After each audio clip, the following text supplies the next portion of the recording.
Alors le résultat majeur qu'on a trouvé dans cette expédition, c'est que malheureusement on n'a pas des bonnes nouvelles. 100% des fleuves sont pollués par ces microplastiques.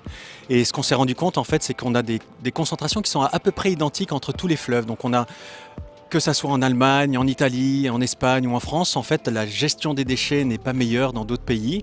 Et finalement, on a des fuites de ces plastiques dans l'environnement qui sont assez majeures et on ne s'attendait pas à des concentrations aussi énormes. Aujourd'hui, quand je regarde par exemple à Paris, j'ai en moyenne 900 microplastiques chaque seconde qui sont en train de passer sous le pont Napoléon par exemple. Voilà, donc les concentrations, en fait, elles sont assez énormes et ce qui nous inquiète, c'est la prolifération en fait des petits microplastiques. Pendant l'expédition, on a montré que ces petits microplastiques aussi, ils étaient capables de véhiculer beaucoup de produits chimiques parce qu'il faut savoir qu'on a à peu près 16 000 molécules chimiques dans les produits plastiques du commerce qu'on a dans notre quotidien. Et parmi ces 16 000 molécules chimiques, on a pu montrer qu'on avait 25% de ces molécules qui étaient toxiques pour les organismes. Donc ça nous inquiète particulièrement d'avoir des concentrations aussi énormes, d'avoir des quantités de produits chimiques qui sont aussi énormes.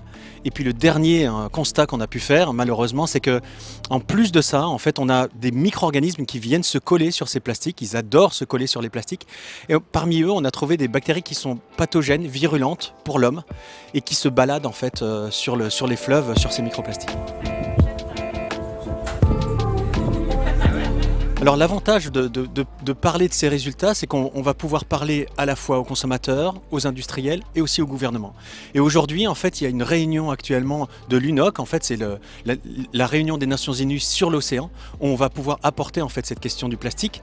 On est dans un contexte particulier, on est également dans la réflexion en fait d'un nouveau traité mondial du plastique. Et ça, c'est une avancée majeure pour nous parce que quelque part, on a l'impression d'avoir été écouté en fait par tous les États, de cet état de la pollution plastique qui est vraiment majeur dans le monde et l'objectif en fait maintenant c'est d'aller vers une négociation d'un traité qui soit contraignant, qui amène vers la réduction des plastiques primaires et également une transparence sur les produits chimiques qui sont à l'intérieur de ces plastiques, tout en amenant un concept d'essentialité. Est-ce qu'on a vraiment besoin de tous les plastiques qui sont autour de nous ?